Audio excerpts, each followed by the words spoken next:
get my NA beer. Yeah, there you go. So what's the NA beer that we're drinking today? I have a Big Drop Brewing Company Paradiso IPA. Okay.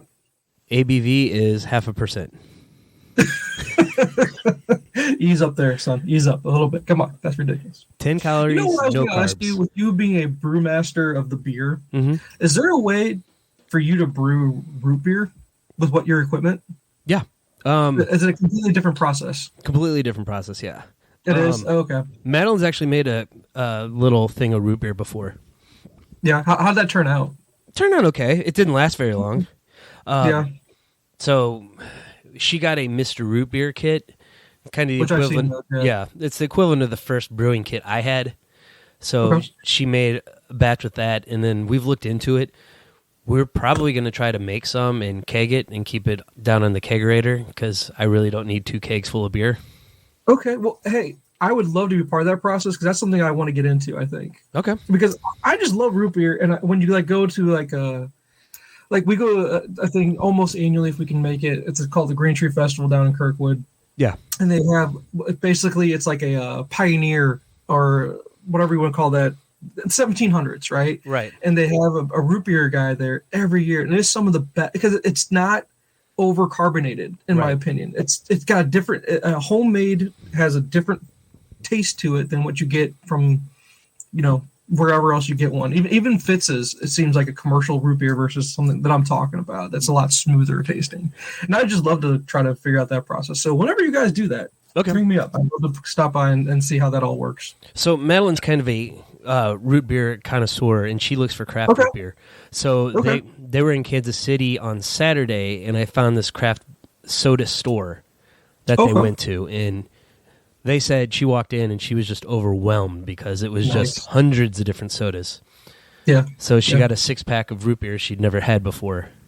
A craft soda store. I mean, there's craft soda at grocery stores that I'm just like, okay, but the actual complete store, like I know, like your beer shop has tons of different craft beers. Yeah. But we have a place like that here in St. Louis it's a craft soda shop. No, I've never seen one in St. Louis. Really? Okay, so it's a Kansas City thing. Okay, that's something I'll check out. We were just talking about Kansas City the other day because I've been thinking about Legoland for some reason. Yeah, that was really fun when we went there a long time ago. At this point. Yeah, that's a place we're talking about going to for a longer vacation. Erin and I are going there for a weekend in May because I got her Cirque du Soleil tickets again for Christmas. Cool. So, yeah, no, I love Kansas City. I think it's great. Yeah, it's fun. Too. Fun for a weekend for sure. I'm missing Comic-Con this year, though.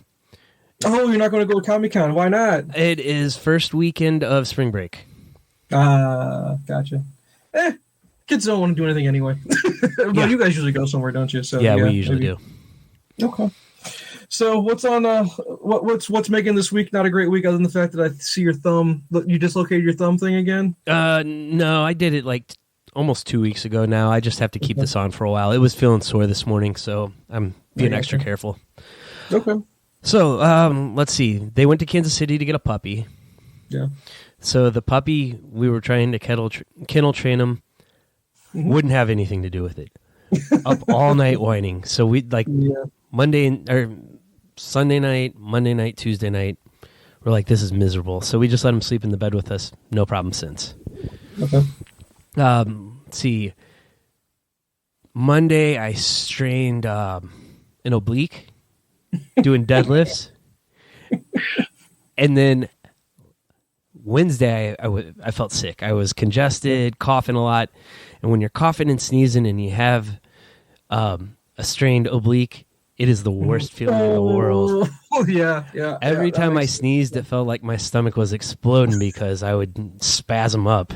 What's the worst is when you're this old and when you sneeze and you hurt your back. That's the worst.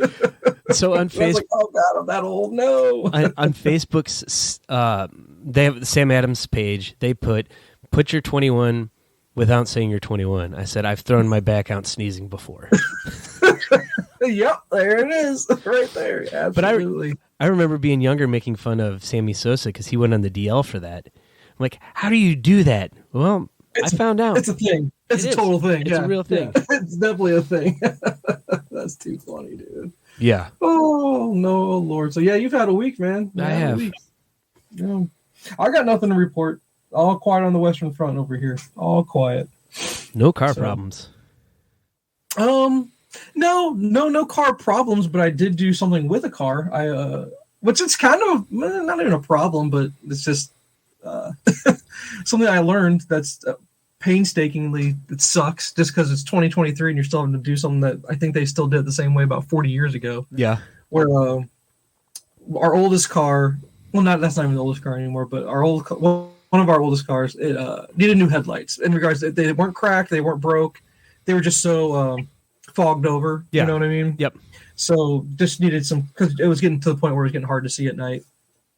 And I put new headlights. I didn't even do LED, nothing crazy, just knew exactly what they already were, kind of thing. Yeah. And it's amazing how much better you can see when you get rid of at this point, over 20-year-old headlights. Wow. And you can say, I can see the road. I don't need glasses. Yes. So it wasn't my eyes after all. Yeah. But it still makes me jealous. I still wish I had the LED lights that everyone else has on their new cars, that they're driving around with their brights on at all times, but they're not considered brights anymore. Yeah, no, the problem was trying to aim those bad boys. You have to aim them when you replace them. Yeah. It's just a trial and error process where I thought I had them right. And then for me, it seemed okay. But then when Jen drove the car, she's like, I can't see in front of me. I can see far away really well. But right in front of me, I was like, I got it. So, and then the other problem was trying to find a level area at night that you didn't look too suspicious, where you're just trying to aim it against a wall of some kind. Yeah. that didn't have other lights on it, and I couldn't do it in my own driveway because it's on an incline. Right. So even a slight incline, everybody's driveway technically, for the most part, is almost a slight incline. Yeah. So you got to find a really very flat surface without light on a wall. So just finding the place to do that was whatever. And then, not looking too suspicious while you're doing it. It's like, I swear, I'm not trying to break into a car or do whatever. I'm just aiming headlights. So, it was a tedious process trying to get those things squared up the right way. And there's different ways that I've learned that you could do it. But to be honest with you, those ways I'm just like, it's just as easy probably just to keep adjusting over and over till you find the right thing. So. Right. But, and I'm like, it's 2023. I thought this would be automated by now. And what's funny is I'm sure it is on new cars, or there's something I'm sure on new cars, Or if it's not, I'd be surprised. So I don't know. But that's my only thing. And I also looked into doing it on our truck, because the same issue. It's just an old truck with old headlights. And their fog will be really bad. But in order to do what I did on this car, I probably spent, I don't know, Jay, $150 at the most, I think. For doing, and it was the headlights and blinkers, the front ones. The backs are fine. Yeah. But to do it to the truck, it's twice as much to do it. I was like, oh my god, why? It's just headlights, dude. There's nothing special about them. But whatever. Could you call like a junkyard and see if you could find them? Probably find them cheaper. Maybe, and that was the one thing I could. Yes, could I have done it cheaper if I went through eBay? Yeah, I've looked on eBay first. Yeah, you could definitely get it cheaper. But the problem being, I didn't want to have to deal with was, if it's since I did it through Amazon, it's a quick return, or I could order again and return those at my own leisure very easily versus shipping it back and dealing with the guy back and forth if it's going to work or not. I paid an upcharge to not have the headache of it if it works or not kind of thing. So could you? Yes, in theory. I'm paying an upcharge for convenience though. Yeah. So convenience and speed, because the other ones came from California and through regular mail and all that, and I just wanted it right then and there and be done with it. Yeah, so. Makes sense. Yeah, no, you're not wrong. Yeah, you're not wrong by any means. But that's maybe on the horizon, along with new tires for another car that I'll probably need. Of course. So it just never ends, Jay. It never ends. No, it doesn't. So, all right, man. What's on the docket for the day? All right, our best TV from last year. And then maybe if we get through it quick enough, we can hit on like comics and stuff too. Okay. What kind of list do you have? Do you have a good and bad list like our last one, or do you just have good and bad, or you have just good with some honorable mentions? What do you got? I have good with honorable mentions, and then just a bunch of meh. Because usually, if it's not worth dealing with, I'd never go back to it. Gotcha. Okay. Why don't you hit me up with hit me with whatever you want. You lead it off. Okay. Well, here we'll start with these ones that I didn't go back. There was the show on on Hulu called Reboot. With Johnny Knoxville and Keegan-Michael Key, is that or Keegan-Michael Key? Yeah, yeah. Yep.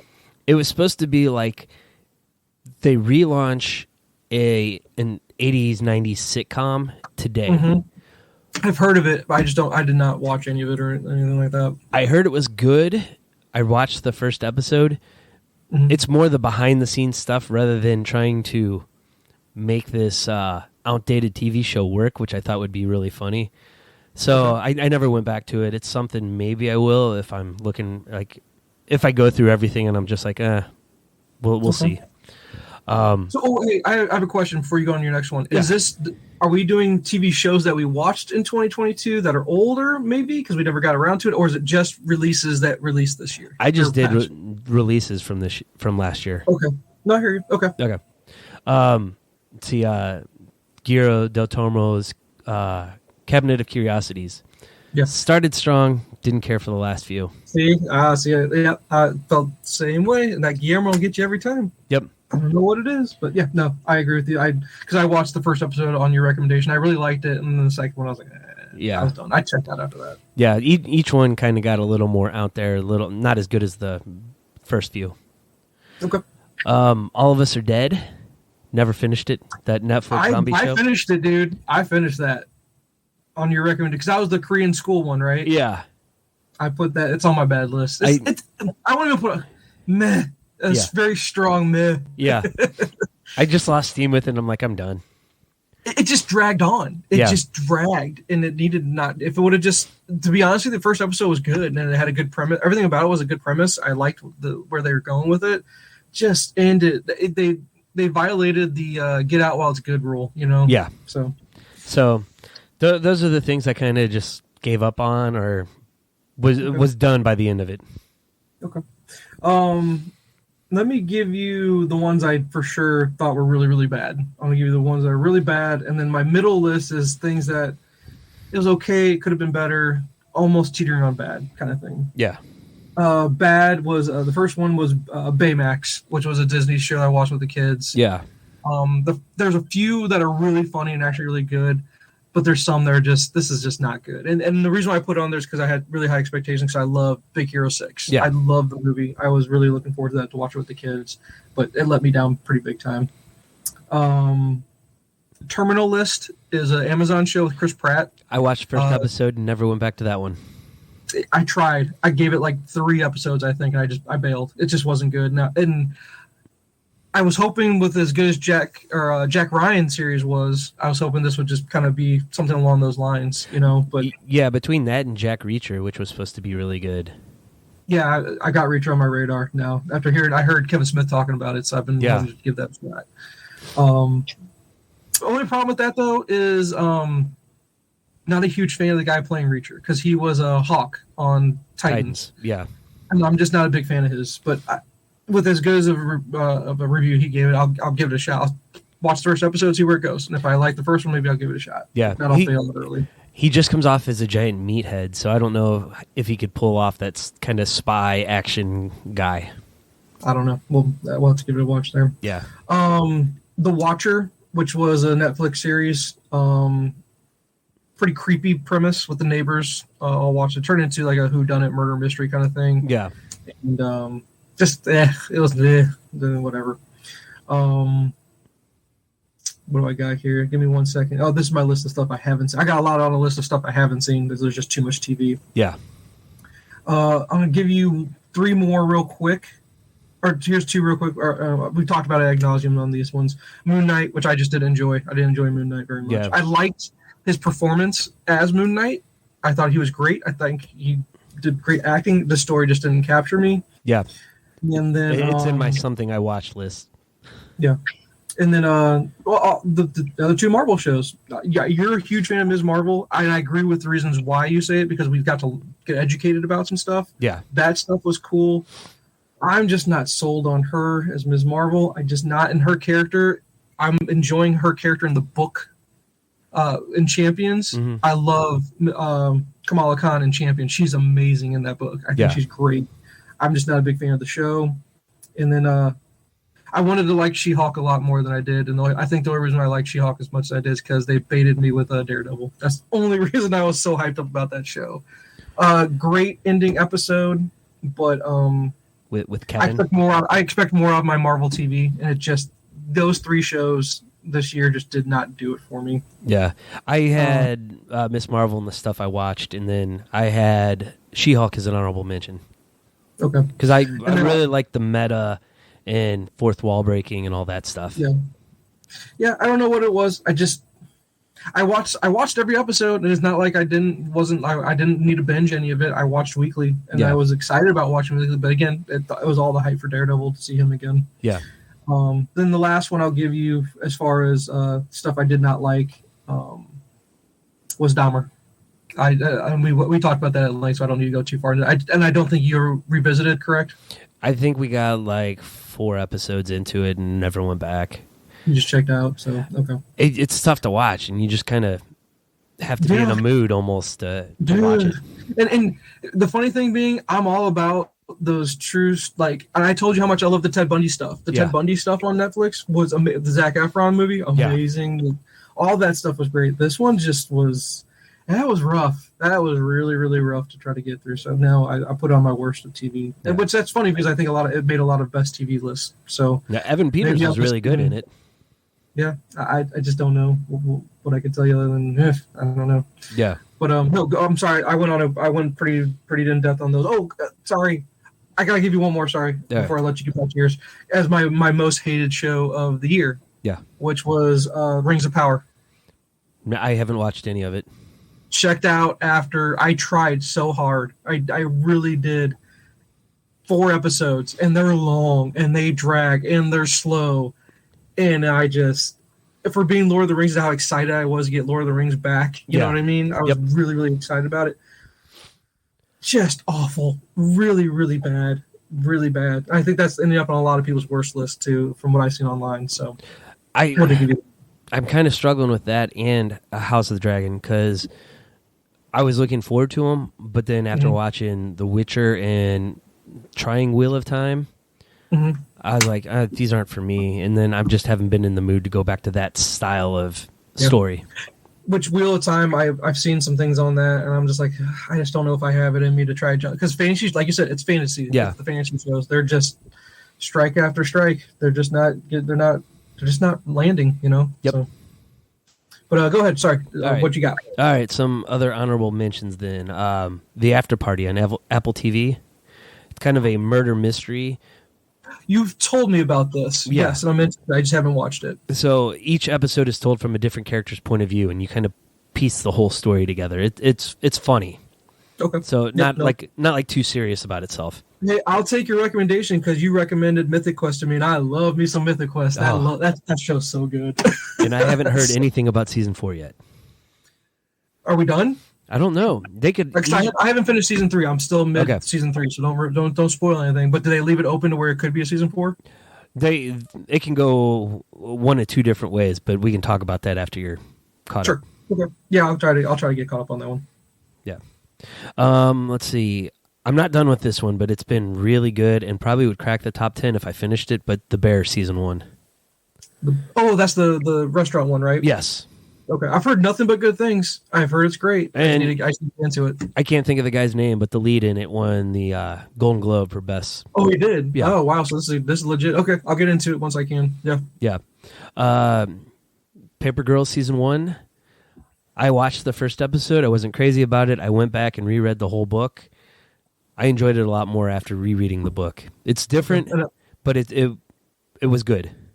Okay. And is Paper Girls, that's not ongoing. That's done, correct? And how many trades was that? Do you remember?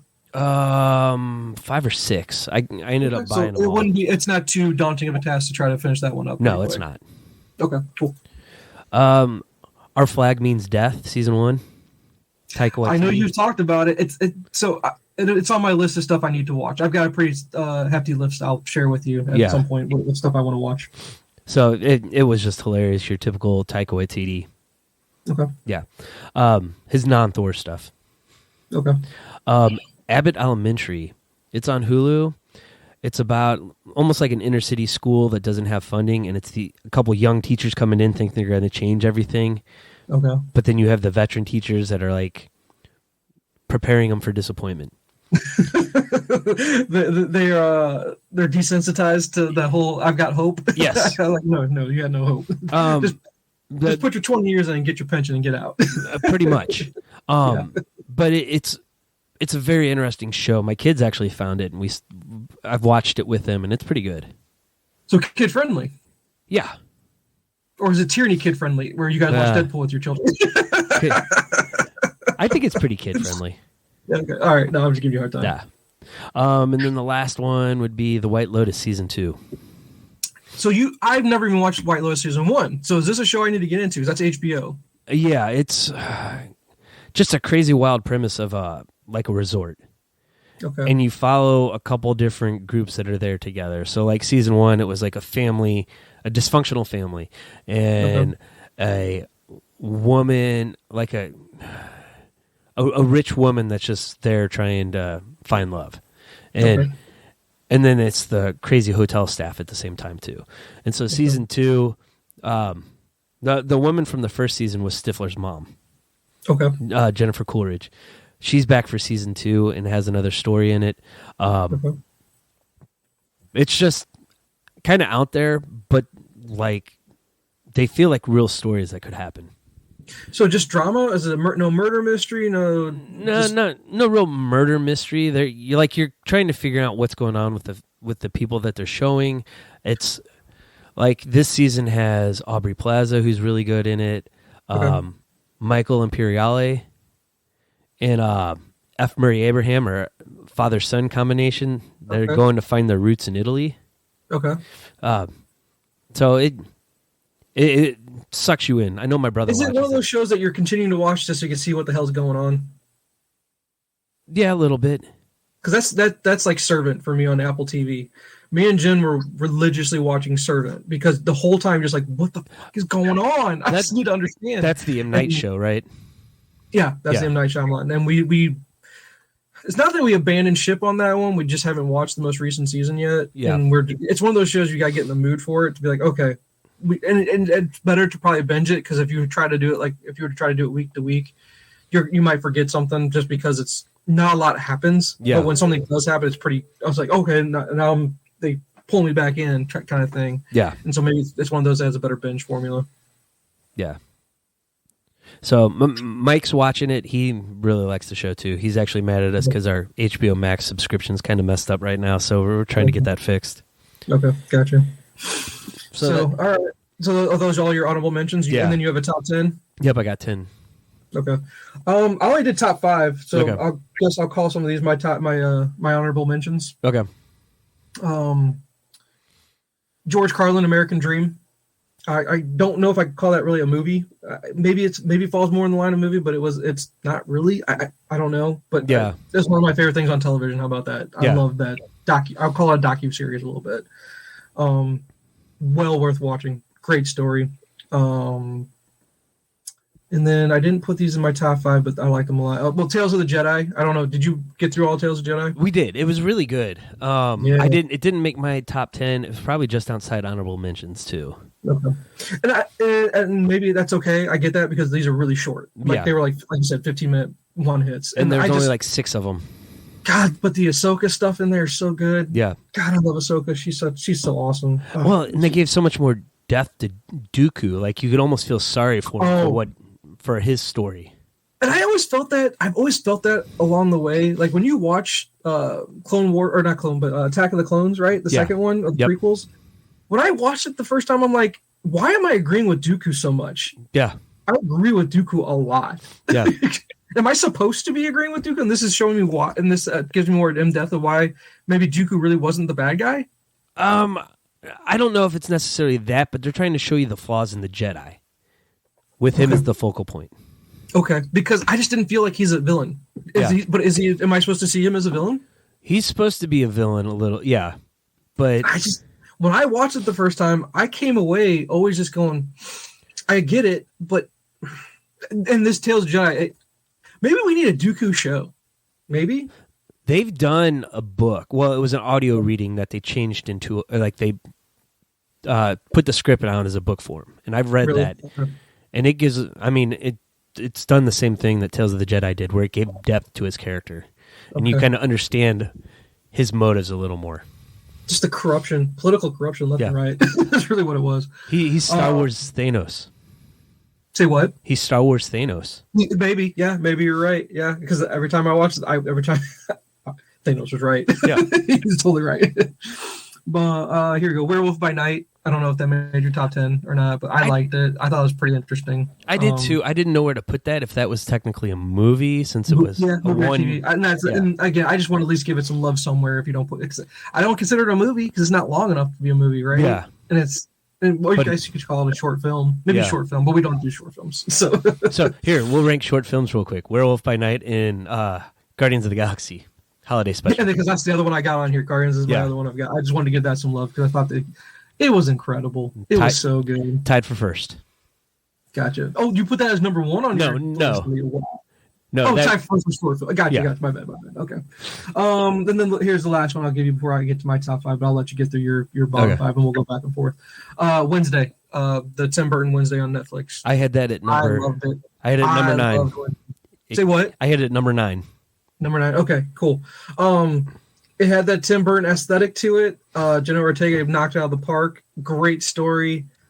I can't wait to see more. My biggest complaint, to be honest with you, was that I just did not enjoy Gomez, the guy. And I know people are trying to say, I think we've talked about this before in a previous episode. I just did not enjoy Gomez. Mm-hmm. Morticia, I didn't enjoy her. Catherine Zeta-Jones, I just did not enjoy her as Morticia.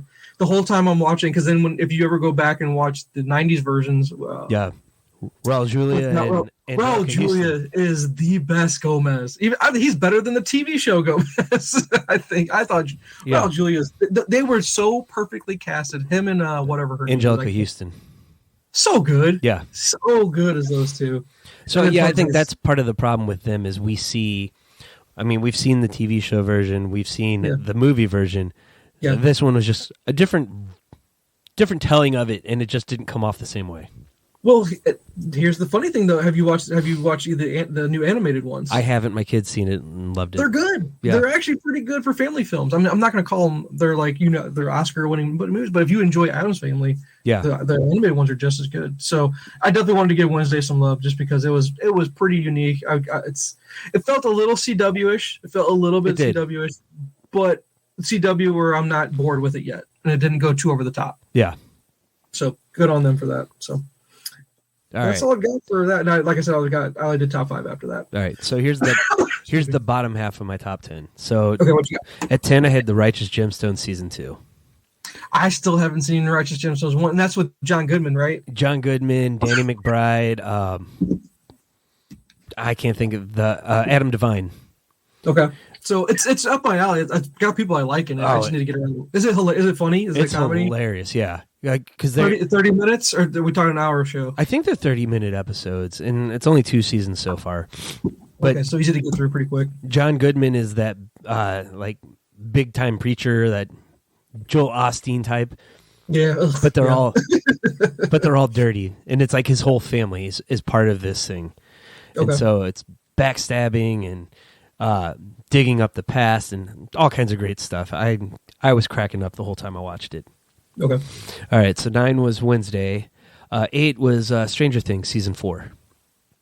Yeah, I guess I didn't even put down Stranger Things. I liked it enough. It would have been very low on my. If I did top 10, it would have been very low. And of course, for the one episode alone with Eddie, with him doing the Metallica video, basically. Yeah. That's one of the best scenes of all of 22. Oh, it was so good. It was really good. And he was a breakaway character from that. So, he was. Yeah, I just think I kind of rank Stranger Things.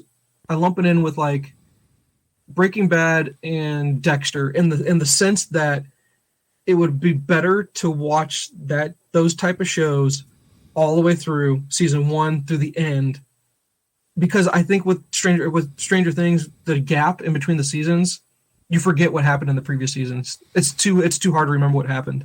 A little bit. I did watch season 3 and 4 back to back. See, and I think that might have helped you out a little bit. I think that probably helped with your enjoyment of season 4. It could have. It also allowed me to forget about the whole Eleven runs away and finds other people with powers from season 2 storyline that they dropped. Because I don't even remember it that much. I don't remember season 2 that well at all, to be honest with you. That storyline wasn't very good. I think they received bad fan response, so they just dropped it. Yeah, I got you. Okay. But yeah, no, I did watch it. It's not on my bad list. I just didn't write it down on my list at all, to be honest with you. And I don't want to say it was forgettable. I just didn't write it down. Yeah. All right. So 7, season 3 of Barry. I have it on my need to watch list because I love Barry, and I don't know why I haven't watched it yet. We just haven't watched a lot of TV, to be honest with you. It goes dark this season, like really dark. You get my boy Soho? Yeah. Oh no! Yeah, and he's the best part of the show. Oh, he was great in it. He was great. He's great because he's the best. His character. That's one of my favorite characters of all time. To be honest with you, he's so funny. So I don't know where they're going to go this next season. The way it ended. So I'm curious for you to see it. Are they going to follow a good formula and hop off while it's still good? I think so. I hope so. I would hope so. Yeah.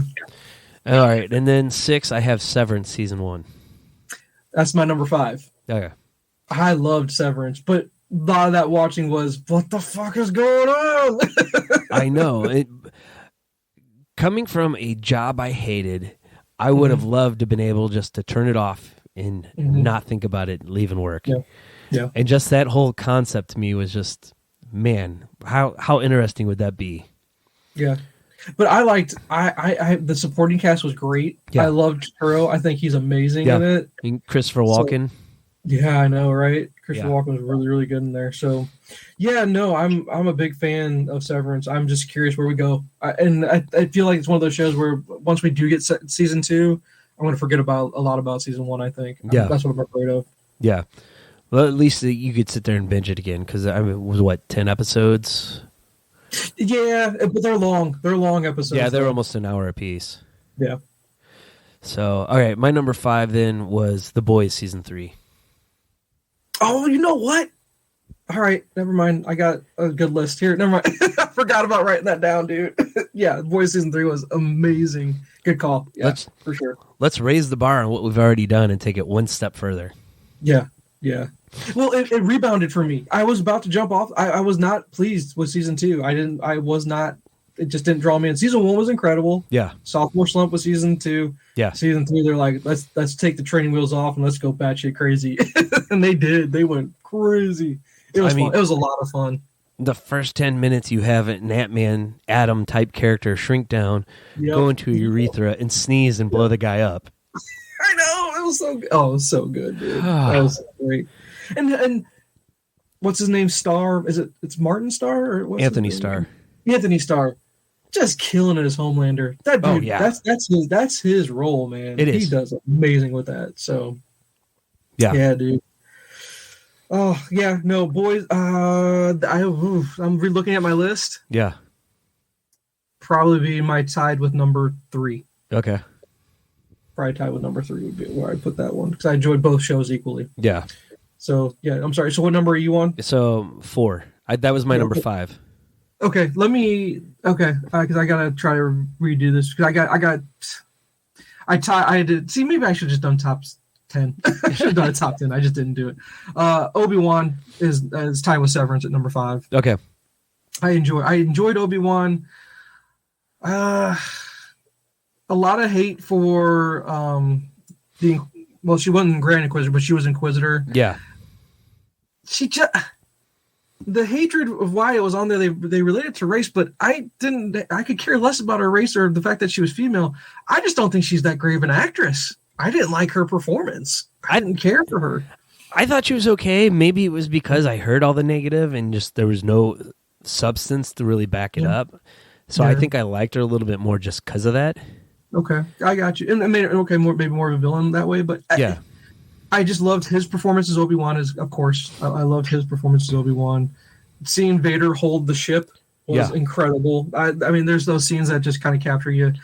The Leia stuff, very Leia show. Yeah. almost a Leia show versus an Obi-Wan show.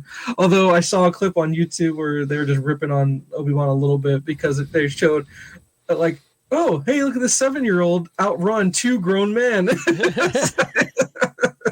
And when you watch it, when they talk about, they do their commentary on it, you're like, oh, that is bad. It's really bad. When you go back and rewatch that scene on it. So, but I wanted to give some love to Obi-Wan because I did enjoy it. It was fun to see some things on there. I really enjoyed it. It was just outside my list. Yeah.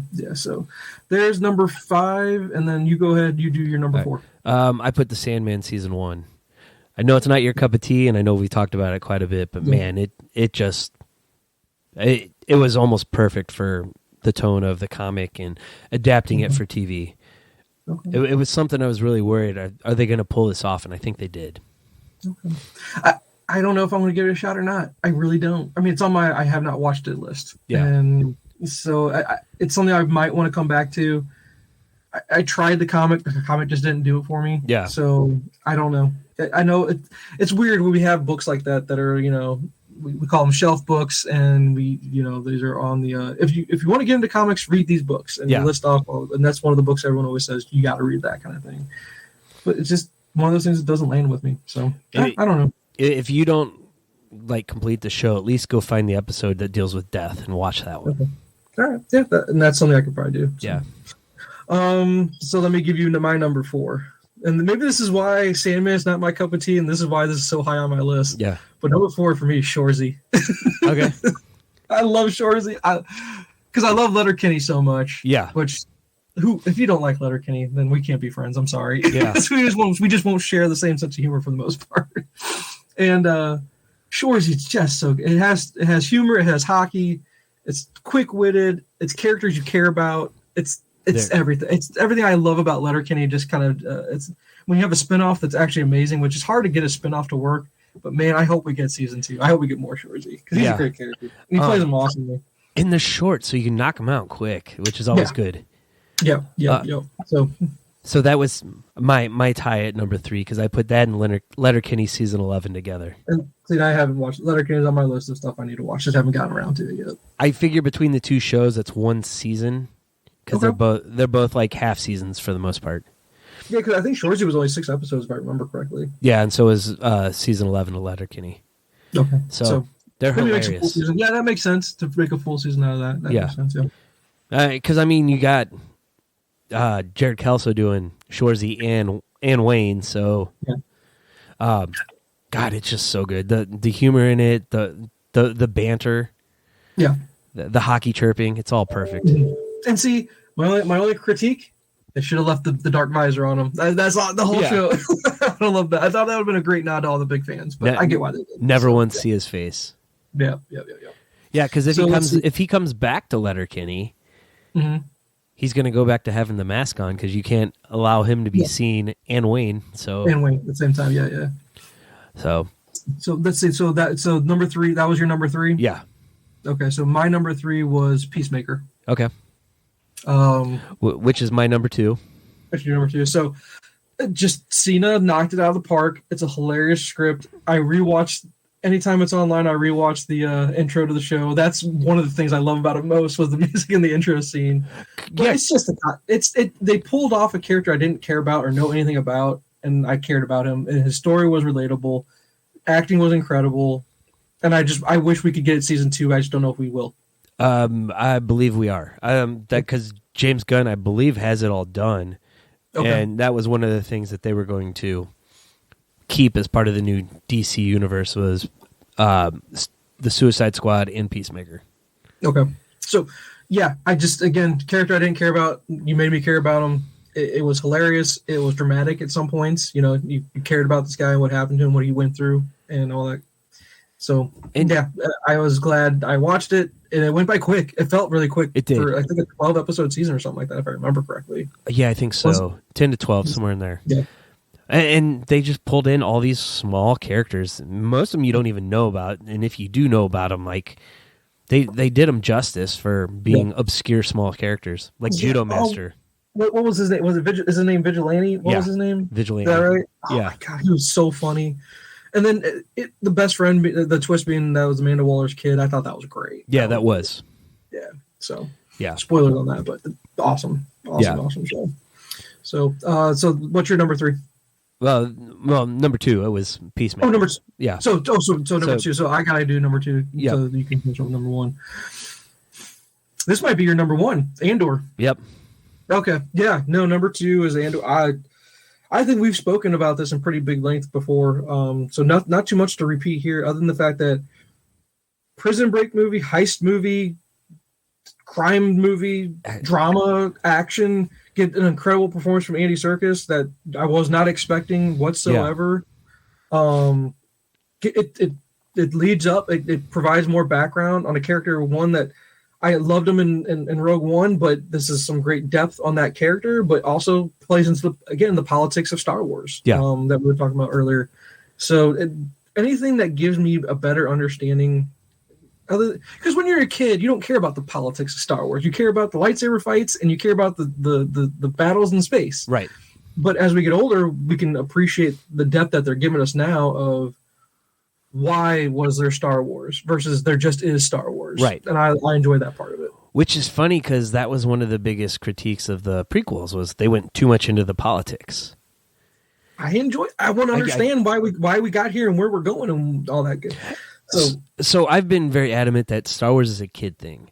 That's why maybe the prequel movies and the sequel movies didn't hit for us, but they hit for that generation that's come after us.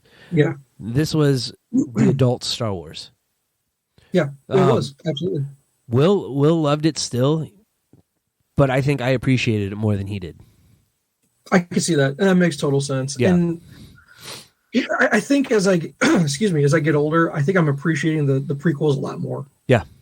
They're not great. They're not, by any means. I don't think they're great, but there are great things about it, and things you can enjoy. And I think the thing that it gives us now, mind you might not have enjoyed the live action, but hey, from that led into the Clone Wars cartoon, Rebels cartoon that's given us some great stories. We're filling in gaps. What we're doing now is we're filling in a lot of gaps that we didn't have before, and I think these gap fillers are awesome. And I think that's what's bringing your appreciation up is, okay, now I understand why this was the way it was in the movie. Mm-hmm. So, and especially for those that don't read the books. Yeah. And I know that those that do read books, they get even more of an appreciation. And what I would hope, I wish we would get TV shows on the books. Yeah. Just like we do with movies, give them the books. Give me my my Thrawn, right? Give me my Thrawn series because there's 3 Thrawn books, right? There's actually 6 canon Thrawn books. Okay. Oh, there are. Jesus. There's one set during the Clone Wars and then one set during Rebels. Really? Okay. Yeah. So I think we need that TV show to help fill in a lot of the gaps because he's so important in the mythos now. He needs a show. He needs a show. So and then Rebels, I would love to see an adaptation to a live action. I really would. Yeah. I think it would work well. I don't know if you could do Clone Wars as a live adaptation because that would drag on a long time. Because that was 6 full seasons of cartoon. I think 7 because they did 7 because they did that recent season. Right. Yeah. I don't know if you need that, but give me all the Star Wars right now, and I think it needs to live on TV for a while. I don't think we need a big movie right now, to be honest with you. And I don't know if it will do well. Yeah. I'm curious how the first non-Skywalker saga related movie will do. It's still supposed to be Rogue Squadron by Patty Jenkins. Oh, really? Okay. So I don't know. Okay. Well, we'll see. Yeah. But I'm all for what we're getting in TV. They're knocking it out of the park with TV right now. Yeah. We didn't even get the full Clone Wars. There was an arc that they never finished. You can find the rough cut on YouTube. And then they turned a couple of the arcs into a comic and then one into a book. Okay. So, there's even more of it out there. Yeah. So, you're number 1. Andor. Okay. See, there you go. So that's it. So that's your number 1. Okay. So I've got a number 1 then that we can discuss that you did not like so far, but okay. My favorite show of the year, House of the Dragon. Okay. It made me miss Game of Thrones so much, and it brought me back into that mythos, into that world. And that world is intriguing, and give me all the House of Dragon. The fact I've got to wait 2 years to get more House of the Dragon is what sucks. Because they leave it at a place where you're like, I can't wait 2 years. I need to see this next week. I gotta see it now. I would have rather they do the Cameron method of let's make Avatar 2, 3, and 4 back to back to back. Yeah, I'd rather you not even put it out. Let it sit until you've got your whole story done, and release it in a time manner that makes sense. I get where you want to keep people, hey, come back and subscribe. If you left us, come back and subscribe to HBO again so you can watch this. I get that. I get there's a business behind it. But man, it made me, I picked up the book from the library. What's it called? Ice and Blood or Fire and Blood or something. Yeah, I have it upstairs. You have it? Oh, yeah. Okay, I didn't know you bought it. I've been trying to, it's hard to read. Yeah. It's about 700 pages, which I know I won't read the whole thing. Maybe I'll thumb through it, try to find some things. But it made me, since I knew very little about this, like you run into it while watching Game of Thrones, but it's, like you said, it's a history text more than anything. There's a family tree in there. And trying to follow the family tree at the back of the book is close to impossible. But the fact that a person came out with this out of thin air and created this, it's incredible. It's truly incredible. I ended up buying the illustrated, oversized version of it. That's got the maps and everything in it. So yeah. I never finished book 5. So once I get through book 5, I'll probably move to that. Yeah. Do you have? Because I'd have to find it. I don't know where I put it. I'd want to show it to you. There's history text as well. I'm going to see if I can grab it real quick. Hold on. Yeah. It's somewhere in my house. Give me a second. Here it is. Is this the thing you're talking about? Did you ever get this, The World of Fire and Ice? Yes, I have that one. That's what I was thinking. Very interesting. I don't think I read every single page in it, to be honest with you, but I did thumb through a lot of it, and I guess I don't know. I guess we'll never be done with Game of Thrones. They'll come up with something always. Probably. Because it's a moneymaker, but I would love if we didn't, so that they could stop, and we could really dive into the books like this, to figure it all out, because that takes a lot of time and effort to go through all that. So then I do have the other book you're talking about, and it's just the normal version. I haven't gotten into it yet, though.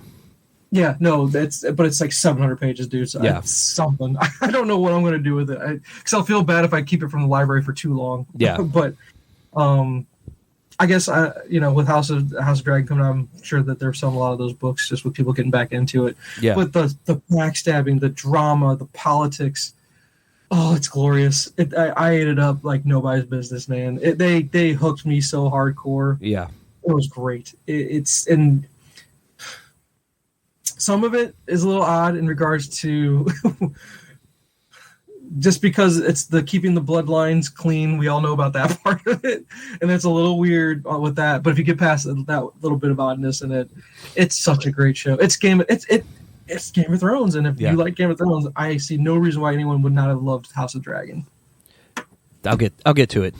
Yeah, man, I can't recommend it enough, because the dragons alone, I was like, oh, this is awesome. Yeah. There's the dragons, and there's a whole history behind all the dragons too that I didn't know about, and it's a whole thing. So yeah, man, it's interesting for sure. The George R.R. Martin, man. Did you ever watch Kevin Smith's interview of George R.R. Martin? No, I haven't. Put it down as something to watch. It's about an hour long. Okay. He interviews him at his new movie theater out in Jersey. Yeah. They did a whole event on it. And just hearing his story, I didn't know, I guess, George R. R. Martin's like life story, but he gives you a pretty big chunk of it and all that good stuff. It's just an interesting behind the scenes kind of look at the author and how he doesn't really go, I don't think, too in depth about, hey, this is how I came up with House of Dragons, or not House of Dragons, but just Game of Thrones. Yeah. Song of Fire and Ice or whatever. Yeah. It was interesting, man. It's a good watch. I jumped back in pretty hardcore with House of the Dragon as far as getting the book and trying to look at this book again. Yeah. I'm just into the mythos, the mythology of all of it, and I can't recommend it enough. I thought it was incredible, and HBO killed it again. Yeah. They got number 1. So, and I got a long laundry list of stuff I still need to watch, because I'm sure you're not. Have you dove into Yellowstone at all? No, I don't know if I want to either. Because there's Yellowstone, there's 1899, 1923, all these prequel shows now are out. So I'm so far. Maybe I'll just wait for all that to come out and maybe do one big sitting and maybe watch it chronologically. I don't know if that's the best way to do it or not.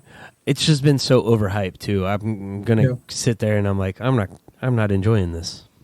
Okay, but here, let me go through a couple and let me see if you watch them or not. And it'll be real quick. Yeah. Reacher, we already talked about. Jack Ryan season 3. I'll recommend that. But yeah, I enjoyed. I need to see. You just that. said you didn't like season 2. I thought season 3 was the worst of them. I liked season 2. I just didn't think it was as strong as season 1. Oh, okay, gotcha. This one, I thought season 2 was a little bit better than season 3, but I still enjoyed it I still enjoyed it a lot, actually. I still need to watch Letterkenny. Thing about Pam. Did you ever watch that one? It's about that story about the family. See, I need to get around to watching that one because that's a St. Louis related thing. That's pretty crazy. I'll get around to that one. Pam and Tommy. Did you watch Pam and Tommy? I did not watch that either. I'm curious if it's worth the watch, man. I don't know. I heard it's good. Okay, see, and so maybe it'll be worth it. Hopefully it's not too long. Tulsa King. I'm super intrigued by Tulsa King. Which one is that? Stallone. They put the Stallones in the mob, and they send them to Oklahoma, I guess. Yeah. So something about that just looks cool. I don't know. I'll try. I want to give it a shot. We Own the City. It has John Bernthal. I want to get around to watching that. It was good. It was just outside my honorable mentions. Oh, really? So you watch it? So it's worth the watch. Great. Yeah. All right. I'm glad that you said that. The Peripheral on Amazon. It's with it's what's her name? I can't. She was a Hit Girl. So she's in it. Yeah. I'm leery of Amazon shows right now, though, man. To be honest with you, I don't think a single Amazon show made my list. Except I love Jack Ryan. Yeah. But that's a 23 show, I think. To be honest with you, at least I watched it in 23. I think the first episode came out like right the last week of the year. Oh, really? Okay, so maybe it might have made it. So, whatever. There's another show. I can't remember why I wrote these down. Pieces of Her. I thought I saw something on Netflix maybe about that one. I can't remember. Guardians of Justice is an animated show. Have you heard of that one? No. I don't even remember what it's on. I just wrote it down. I need to look more into it. It's a superhero show, though. Okay. It was on somebody's best of list kind of thing. Yeah. And then Echo 3 is an Apple TV show. It reminds me of Jack Ryan style, Tom Clancy stuff. Yeah.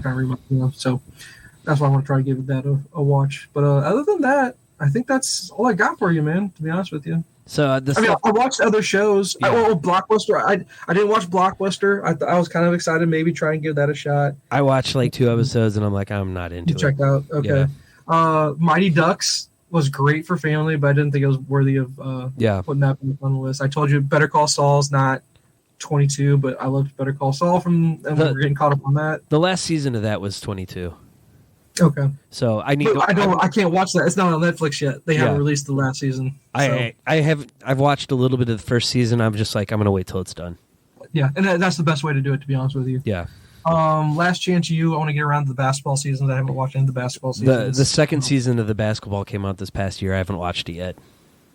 And then I told you about my Vikings watch. Yeah. Loved the first few seasons, and they jumped the shark on that one pretty quick. And then I'll end it right here with The Walking Dead. I got back on board, and I'm loving season 11. I love Walking Dead again. It's so good. I don't know if I can go back and do it. But here's the problem. Oh, and I thought about it. If you think about 20 some odd episodes over 11 seasons, that's a big undertaking if you ever want to try to do a whole rewatch. Holy crap. But my biggest complaint is the book was so perfect in how it ended, and they're not following this very well. Again, it's always the outline, right? The book's always the outline. Yep. But my love of the book just supersedes this one, but I'm enjoying it. I love Daryl so much. He's the main star of the show now, obviously, with Lincoln gone. But I'm back in hardcore. I like how they're doing it. So all right. I'll be done with that. I'm on episode 19, I think. So I only got like 4 or 5 more shows I think to go, and I'll be done with the whole series. And at least I can say I did it. Yeah, I watched the whole thing. So I got a couple I want to watch still. So like Better Call Saul. Yeah. I didn't get to see Reservation Dogs season 2. I really want to watch it. I know about it. You've recommended. I think you said season 1 was worth the watch. I just haven't watched it. It made my top 10 last year. I just kind of forgot it came out. Mm-hmm. I started watching Winning Time. I want to finish that. That's about the Lakers on HBO. Oh, yeah, the HBO show. Yeah. Yeah. I never went back and watched any Ozark after season 1, so I need to finish that whole thing. You're talking about one of my all-timers, dude. Yeah. Ozark. Oh, can't recommend that one enough. Yeah.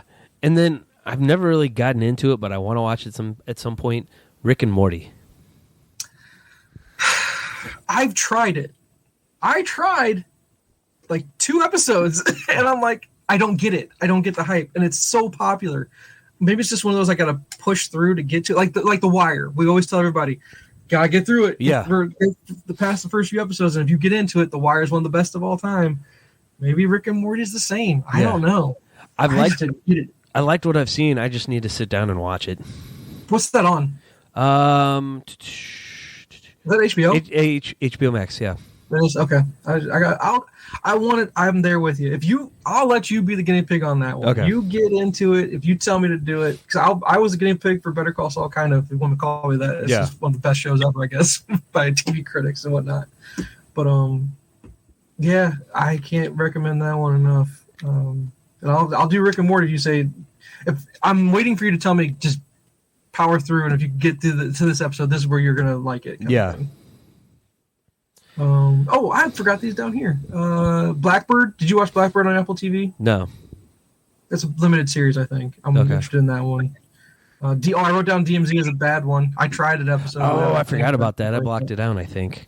That was this year. Talk about. Say what? Was Why the Last Man this year too?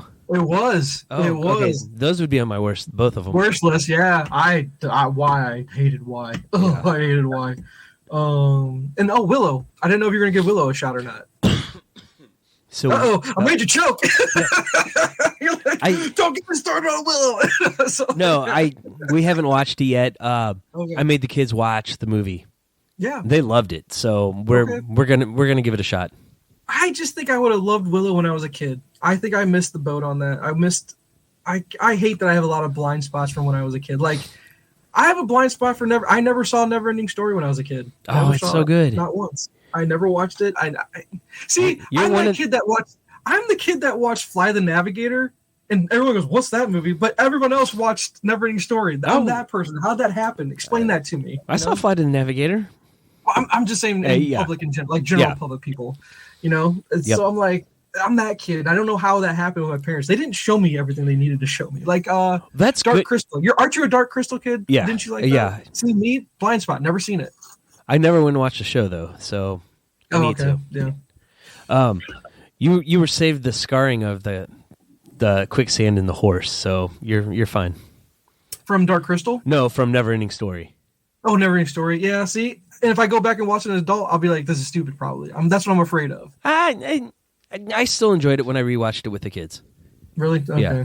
Maybe I'll give it a shot. I don't know. I guess I just had a lot of blind spots from a kid. I don't know why. I watched movies. I did. Those were ones I didn't see. So yeah. But yeah, and then I had Paper Girls written down. Something I want to see. I'd rather read the book first though. So. Yeah, that's the way to do it. Okay. So that's all I got as far as our topic at hand. Do you have any homework that you did? Yeah, I knocked down a couple Apple TV things. Oh, would you? Oh, you did. I did. You got around to it. Oh, I can't wait. Go for it. Greatest beer run ever. How good is the movie? It was so good. Okay, if you had to redo your list of movies for 22, does it crack the list? Oh yeah, it would have been top 5. Okay. I would have put it at 5 and bumped everything else down. I'm so glad you liked it. I just love that movie. I love that movie to death. I think it's incredible. How good was Efron in it though? He was great. Yeah, Like there was a lot of depth to it, and I'm actually looking for the book to pick up now because I want to read the story. I didn't realize there was a book. I didn't realize there was a book on it. Yeah. I took a chance and thought there was, and sure enough, yeah. Really? He wrote the story, so. Oh, really? Okay. So, but just wasn't what you were expecting, right? It's just one of those things you're like, I didn't have any expectations of this movie at all, and all of a sudden you're like, this is an incredible movie. You've been watching it, I'm just like, this movie made me happy. I don't know why, it just did. Yeah. And just to see his transformation over the movie of, we need to be supporting the troops, we need to be supporting the troops. Everything is not what they're telling us.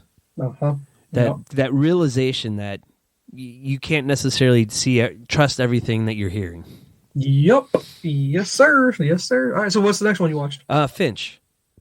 How much? Tell me would it have made your list? I was just outside my list. There was so much good stuff but it was this good year. Though, right? You didn't hate watching it. Oh right? no, I loved it, and the ending, I was just I was almost tearing up at it.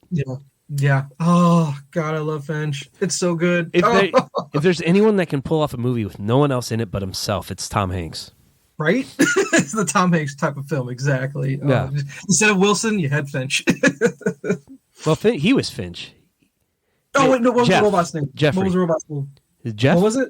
Yeah, that's right. Sorry. Yeah. My bad. Jeff and Goodyear. Yeah. That's right. So, okay. And then that means, and were those the only two you watched? Or did you get around to the third one? No, those. Okay. And then I hit a blind spot this morning and watched, crap, drawing a blank on the name now. J.J. Abrams, one about the kids in the aliens. Oh, Super 8? Super 8, yeah. Oh, dude, you've never seen Super 8? No, because that was right 2011. So that's the year Will was born. So we didn't get to a lot of movies at that time. That's enough of a reason to have a blind spot. I hear you. Trust me. Super 8, you might get it mistaken with a Spielberg film, to be honest with you. You might think you're watching a Spielberg movie. He produced it. He did? Then that makes sense. Okay, I didn't realize that. I never knew that. Oh my God, I love Super 8. Plus, it's got Coach Taylor in it, so I'm gonna like that. But so you and then the story as far as the kid dealing with the mom's death and whatnot. Yeah. God, and it's got the innocence of Goonies in it a little bit, right? Yeah. Yes, and it does. But it's sci-fi, it's drama, it makes you want to cry in a few parts. It's just so good. Yeah. Some good action in it too. Oh. That's like the vintage JJ that you want, like the guy that should have made Star Wars, not the guy that did make Star Wars. Exactly. I never knew that was a blind spot for you. Oh my goodness. I would have recommended that so long ago. Yeah. Well, I saw it out there and I'm like, I finally have to see this. Because there was the other one, the Michael B. Jordan one. That came out around the same time. The Tom Clancy one? No, it's an older one that came out at the same time. I'm looking it up. Oh, courtroom drama one? Was it? No. Courtroom drama? It's one of his early movies. Oh, Fruitvale Station. Nope, not that one either. Going back to the beginning. You have to tell me which one that one was. All right, let's see. Oh, he was in Hardball with Keanu Reeves. Oh, was he? Oh, I love Hardball. Hardball is a great movie. That's great. That's one of those most underrated sports movies. Yeah. Oh man, what is it? Chronicle. That was Josh Trank. You've never seen Chronicle? That's a blind spot. That's again 2012. So that's right after that same era. Chronicle. Now I can't remember. Did they make a sequel to that? No, they didn't. Okay. Probably because they wouldn't let Josh Trank make anything again. Gotcha. Okay. Well, and he made it with Max Landis, and they had a falling out. Well, Max Landis he got canceled or something like that too, I think. Yeah, I think so. I don't know what his status is. I don't know if he ever got convicted of something or not, to be honest. Yeah. But yeah, I haven't seen that one either. Oh, hey, completely off tangent, was saying about being convicted. Completely off tangent, I want your opinion on something real quick. Okay. The Alec Baldwin being charged with manslaughter. That's crazy. I'm wondering if you saw the poll that I'm talking about earlier today. I voted no on that. I don't think he should be convicted. I can't believe that they would hold him at fault for any of that. Since he was one of the producers, no matter what, right? It's a tragedy. Yeah, but I can't imagine he didn't do any. It's not his job to check. I guess maybe they are supposed to check the weapons. I guess. Well, I think he's getting the manslaughter charge because he was one of the producers on it. Okay. And the producers are supposed to make sure the set is safe. And what happened was they cut corners to save money, and so they had an inexperienced armorer on set. Why would you have real live ammunition on a set at all, ever? Yeah. Well, they weren't. It wasn't supposed to, but the armorer let someone take the gun out the night before to shoot, and when they turned it in, I'm they guessing, didn't. to run it through to make sure it would fire. Okay. No, they were just going out shooting. Oh, okay. Well, that's ignorance on his part. Yes. Oh God. Okay, sorry. Super huge tangent. Was curious what your take was on that. No. But okay. So you watched. So you just rewatched Chronicle? Is what you're saying? No, I need to watch that too. So you need to watch it. I just looked it up. It's on Hulu, so I'll probably maybe knock that out when we get done. I can't recommend Chronicle enough. Dane DeHaan knocks it out of the park. That dude's awesome in it. Yeah. Too bad he's not awesome in anything else. Oh, I don't know if I agree with that. I'm sure I had to find. You've never seen. You might have never seen a movie he's in with Shia LaBeouf and Tom Hardy. What's the name of it? God. The Fury? Nope. No. Nope. Because he's not in Fury. Okay. Look up if you look up Tom Hardy, Shia LaBeouf, and Dane DeHaan. That's one of my favorite Tom Hardy movies. Actually, I love that movie. It's about West Virginia smugglers, liquor smugglers. Oh, yeah, I know what you're talking about. I haven't seen. I like Dane DeHaan in that a lot. I think he's really good in that.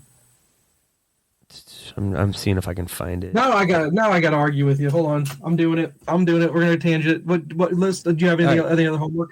No, that was pretty much it. We started Bad Batch. I'm just struggling. I'm hoping it gets like every other Star Wars cartoon where it starts off slow and gets better. Sure. Okay, so hold on. Dane I've got him pulled up. You want me to run through his filmography real quick? Oh, I've got it pulled up too. So yeah, you go ahead. All right. So I'm skipping up to I guess his first big role was Chronicle. Oh, here's the movie. It's right here. Lawless. If you've never seen Lawless, no, I haven't. Watch that. It's really good. All right. So Chronicle, Lawless. He was in Lincoln. I don't remember him in Lincoln. Kill Your Darlings.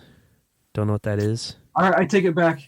I'm going through. I'm skipping ahead of where you're at. Yeah. He's not in a lot of good movies. Yeah. Because he was the Green Goblin in Spider-Man 2. Yeah. But Chronicle's so good. He's so good in that. I've never seen Cure for Wellness, but I've heard it's interesting. Valerian, I hated. I turned that off. I didn't mind it.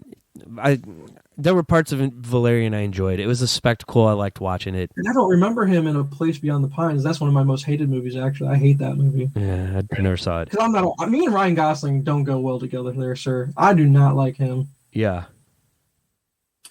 So yeah, not too many good ones on his list. No, that's weird to me because I think he's really good. I think he has the chops for it, but maybe he's just picking bad projects to work on. Maybe. I don't know. Maybe Chronicle kind of because that's 2012. Yeah. I'm not finding anything on here. Well, Risk, I've never seen that Risk. I don't know, but he was in Lincoln at that point. Yeah. Maybe that's my first exposure. Maybe it was the hey, you were so good in that. I think you're good in a lot of things. Maybe that's impacting it. So regardless, sorry. Yeah. As far as homework, you know what we didn't do? We didn't do top comics. You want to do top comics at all? Yeah. Real quick? Yeah. So do you have a list that you wrote down, or because here's the thing with me, you know how I am. I don't read anything current. Everything for me is I'm way behind. I can tell you my favorite things I read in 22. Yeah, I can't give you a top what it came out in 22. Yeah, most of what I read that came out in 22 was Dark Crisis, Batman, and then all the X-Men stuff. Okay. Dark Crisis was I'm actually enjoying the Avengers external X-Men crossover more than that as a big event thing. Okay. Some stuff. Something is Killing the Children. Okay, I gotta talk to you about Something is Killing the Children. Okay. I think I'm about to jump off after trade number 4, or is it 3? 3 ends like that first big arc, and then 4 goes into her origin story. I think I'm just about ready to jump off after that. I did not enjoy trade number 3. I don't know what it is because I loved the first trade. Yeah. I was totally sucked in. Yeah. And it just kind of went downhill for me from that point. I think learning about the group she works for is interesting. And then I think I've read 5. Yeah, 5 came out too. And then 5 is kind of her on the run from them. Okay. Well, maybe I got to go ahead and give it a shot then. Yeah. I don't know. But hey, let me go down this list I've got here. Okay. Basically, I think this is going to be a big list of, I want to hear if you've heard of them kind of books. Honorable mentions, and I'm getting this from Comic Book Herald is where I'm getting this from. Okay. Chronophage. Never heard of it. We Only Kill Each Other. Is that Tinian? We Only Kill Each Other is Stephanie Phillips. Oh, no, then I don't know. If you'd asked me what else have I read by Stephanie Phillips, I couldn't list a single thing. Yeah. I got her confused. I looked up this writer's name because I was like, is this the one who's been in the news a lot lately? Megan Fitzmartin. Megan Fitzmartin is the writer on the Tim Drake book. And when I read about her on Reddit, basically everyone's just just killing her, just roasting her mercilessly because of how much they hate the Tim Drake book. The Tim Drake, the writing isn't horrible on it. The art takes me out of it every time. And then what's crazy is, is Bill Willingham the creator of Tim Drake? No. Because Bill Willingham, I guess maybe he wrote the Bernard character. That's pretty important. Okay. And there's an interesting article here that goes into the creator rights for DC owned properties. Yeah. Retconning what you intended for a character, because they're saying the Bernard character, the Bill Willingham is basically just going, that's not Bernard. That's not how I wrote him. That's not how I created him. And so the article is pretty interesting, just because it's not one of those Bill Willingham coming out, Tim Drake's not gay, you shouldn't have made Bernard gay. It's not that. Yeah. It's just going, hey, you took my character that I cared about, and I think he's an interesting character, and you just destroyed him. You just turned him into whatever you wanted him to be for your story. But I'm like, but that's what every comic book is, what every arc is. Every writer's going to have a different take on any character, so they should be able to do that. So it's just interesting for a writer to come out and say that, though. And he seems to be pretty upset about it. The source I found that from is called boundingintocomics.com. Okay. If you get around to reading the article, it's pretty interesting. I'll look for it. Obviously, he didn't read Tim Drake and New 52. Well, they destroyed Tim. Well, yeah. That's the point. Was he in New 52? They just got rid of his character completely. Or you can say that about Wally West in New 52, and which that's a shame. The more I read about more Wally stories I read, is like maybe Barry should have just stayed dead. Yeah, I'm sorry to say, I think I'm joining that team where I think Barry should have just stayed away. I really do. Yeah, because Wally's amazing. I love Wally. Yeah, I think I'm glad they brought him back the way he was. So, which I need to read more Titans books. I think, because I don't think this will spoil. Have you read any of the Titans books? I think I read the first arc on the Rebirth stuff. My biggest concern with Wally is they're trying to make it where if he uses the Speed Force, it's going to kill him, kind of thing. I don't like that. Yeah, I don't like that at all. So, but that's just my biggest critique on that. I just need to read more of the Titans books. Yeah. To see where that goes. So let me get back to the list, though. I don't know how I got off on that tangent. My bad. The Stephanie. Yeah. The Stephanie. Whatever. Yeah. There's a book called Dragon. It was a Kickstarted graphic novel. It's where you've got Dracula is possessed by a demon or something like that. Huh. Little weird. So I don't know. And then DC put out a book called Monkey Prince. Well, I don't know about that. I know nothing about it. Just going to see if you've ever heard of it. No. Another book called Public Domain. No idea about this one either. No. But the reason I wanted to bring this one up was Chip Zdarsky. Okay. Write this one down because I want you to read it. Is that his image book? It's called Public Domain. It's Chip Zdarsky, and it takes the premise of what if Jack Kirby lived through the rise of the MCU. Oh. And it has to do with creator rights and compensation. So pretty interesting, I think, maybe. Yeah. I'm curious. It's Zdarsky. I thought you might want to check that one out. There's a book called Step by Bloody Step. It's called the silent comic. So I guess there's no word balloons, nothing. So maybe it's just all art. I don't think I've ever read a book like that where it's just the art. Marvel did that 1 month back early 2000s maybe, where every one of their book, it was called Nuff Said Month. And every book. Wait, I remember that. Yes, I do remember that. I do. Now that you bring it up, I just don't remember it well enough to go, did I like it or not? Yeah. I think, and I think it was hit or miss because you'd have to have a strong writer that could convey a story without words. Yeah. And then an artist that could get it all on the page.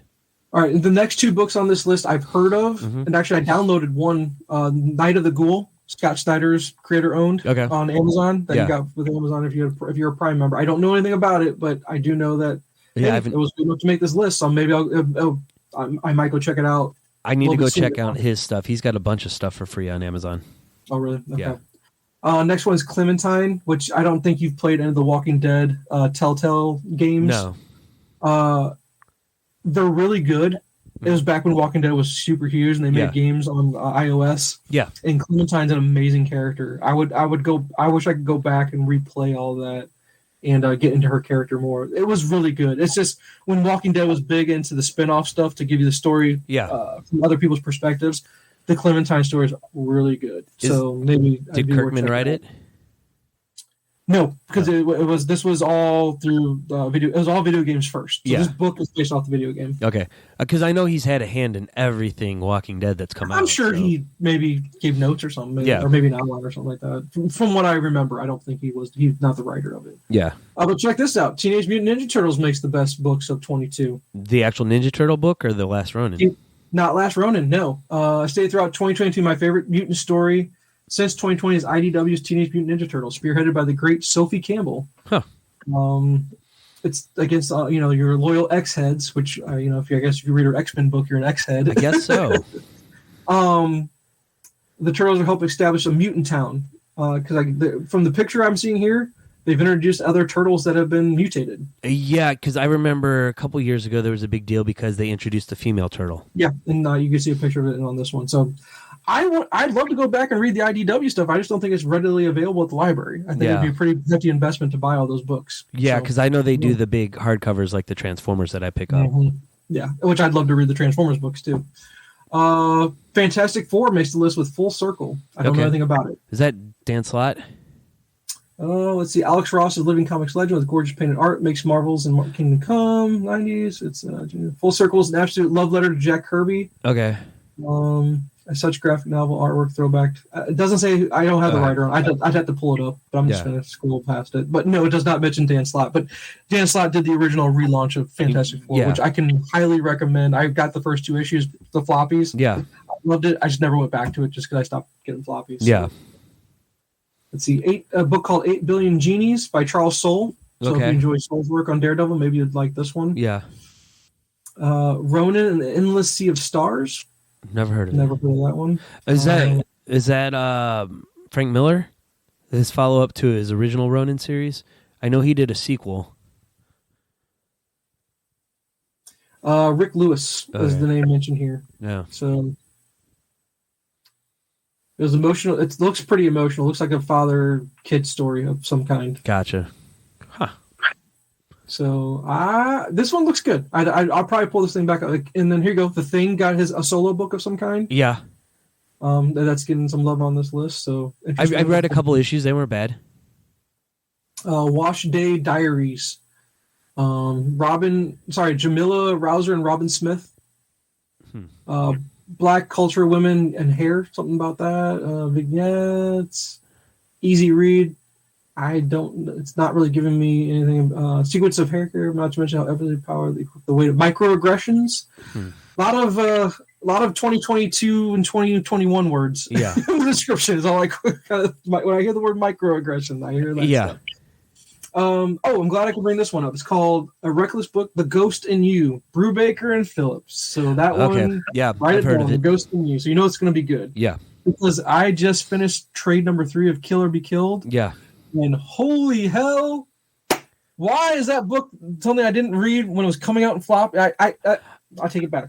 It's a good enough book to buy floppy, but it's better enjoyed as a let the series be done and read it all the way through. Because God, I love that freaking book. It's so damn good. All right, I'm gonna start looking for it. I think.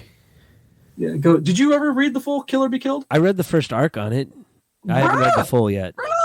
Read the whole damn thing. It's so good. I haven't even finished it, and I'm loving it this much. Oh my God! I hope it doesn't. My biggest fear is it doesn't end well. Yeah, so that's all I got there. Here we go. A book called Monstrous. I've heard of this. I've heard of it too. Marjorie Liu. So at least we know the writer of it. I've heard a lot about it. I don't know anything what it's about though, so I don't know. But the artwork is not doing it for me. I can say that. Yeah, it's very cartoony, isn't it? Manga-like a little bit too. Maybe as well. I'll describe it as. But yeah, cartoony manga. Yeah. Book called Monkey Meat by Juni Ba. Okay. Never heard of it. Ba style is Mike Mignola by way of Samurai Jack. Okay. It's only a 5-issue series from Image.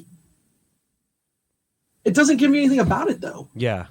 I wish when they do these lists, I need to get something a non-spoiler 2-sentence synopsis of this is what's about, and I didn't get that a lot here. They're just listing some books I think they liked. Yeah, maybe we do the same, but at least we give reasons why we liked it. Yeah, a lot of these are not giving me reasons why I like it, kind of thing. So Which ones did you write down that you might check out from this list? I think the only one I wrote down was Public Domain, but if you send me that list, I might go through and try to find some of the other ones. Okay. I mean, Night of the Ghoul, we're both aware of, and Ninja Turtles. It's just if you get access to Ninja Turtles. And the Brubaker one, I definitely would probably try the Brubaker one. Yeah. Dude does some noir. I have the Google one pulled up too. The Ducks 2 years in oil sand. Something about ducks. I've seen that on a different list. Yeah. Immortal X-Men made a list. I think you've probably read Immortal X-Men with Kieran Gillen. Yes, that's a pretty good book. My favorite X book, probably not. It's up there though. Okay. Probably X-Men. There was a lot of X books that came out. X-Men Red is probably the best one, and that deals with them living on Mars. Here's one I'll probably want to try to check out. You got Batman Superman by Mark Waid. Yeah. Catwoman Lonely City.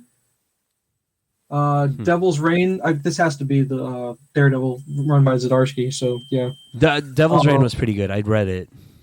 Is that the Daredevil run? No, it was an event book. But it came out of Daredevil, where Kingpin outlaws superheroes in the city of New York. Oh, and it's about. Yeah, I'm aware of that from the book. Yeah, yeah. Maybe I'll have to check it out. Okay. It's them kind of fighting back against Kingpin and the election that's coming up, where Luke Cage is. Oh, see, and I'm aware of that. Yeah, I know about all that. I just haven't read any of it. So okay, I need to read that. Okay. Yeah, that was good. I liked it. Nice House on the Lake. I want to read that. That's Tinian. You're aware of it. Yeah, that's Tinian. Yep. Sabretooth is making a list for some reason. I guess Sabretooth had a big book come out this year. He did. It was interesting. Again, not my top X book, but it was worth checking out. We Only Kill Each Other. This was the Stephanie Phillips one I mentioned earlier. So I made two lists I'm looking at right now. Here's a synopsis of it. You ready? Okay. With World War II on the horizon, Nazi sympathizers and fascists have taken root in American soil in alarming numbers, intending to push the U.S. towards alliance with Germany. It's fictional historical, so kind of I'm thinking Inglourious Bastard style. I was thinking maybe that meets The Americans. Yeah, something like that. Yeah. Oh, here's a Jeff Lemire book, Maze Book. I haven't read that. I'll have to look into that. Write it down, Maze Book. I don't get a good synopsis on it without clicking on something else, and I don't want to lose what I got here. It's X-Men Red. There you go, by Al Ewing. Yep. There you go. Ronin and the Endless Sea. That made it twice. So write that one down. Ronin and the Endless Sea. And then The Ghost in You made it 2 lists. So there's that Brubaker book again. I think I've heard of this one too. Love and Rockets. Yeah, that's been a long running book. I don't really know a lot about it though. Okay. So I don't know then. Okay. And then the Rogue Sun. Something about Rogue Sun. I don't know what this is. I never heard of it. No, I don't either. So like we always say, there's always just too many books, too much content out there for us to ever keep up with all of it. Yeah. So as far as my homework goes, I can tell you I watched The Menu, which you watched and you recommended. I loved it. It was so good. It was not going where I wanted it to go. I thought it was going to go one way. They totally didn't go the way I thought it would. Yeah. And then I also watched Emily the Criminal, which I liked it. I just didn't think it was going to end the way it did. I don't know. I don't know if I'm going to say it didn't. I don't want to say I didn't like the ending, but I think it would have made more sense. I'll spoil it here. I don't mind because you've seen it too. Yeah. It makes more sense if she got caught. Yeah. That's all I would say about that one. And I tried to start RRR, and just the first 2 minutes of it I didn't like so far. The beginning of it is confusing, trying to figure out who's who. I did pull up Wikipedia for the story and got the characters straight doing that. That helped. Okay. All right. So, yeah, and then I'm still just waiting for Fablemans to hit a streaming service of some kind at some point. I just really want to watch Fablemans. Go to Walgreens. They have coupons for free Redbox movies. I think it's on in Redbox. Really? So is that Redbox? Oh, okay. Maybe I'll have to try it. I don't know. I was going to double check that, but that's one I'm dying to see too. Okay. So other than that, that's all I've got for you.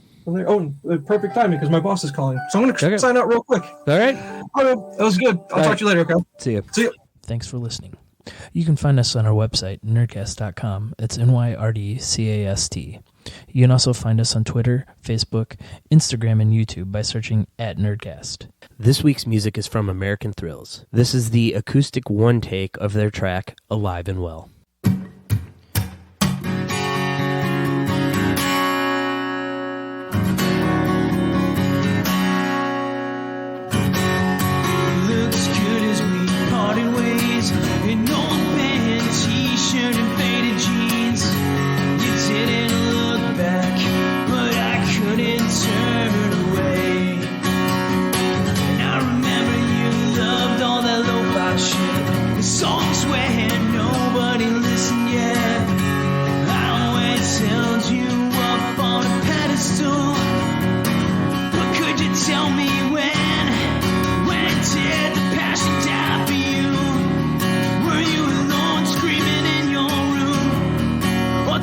just how it haunted you. Haunted the sound somehow save you.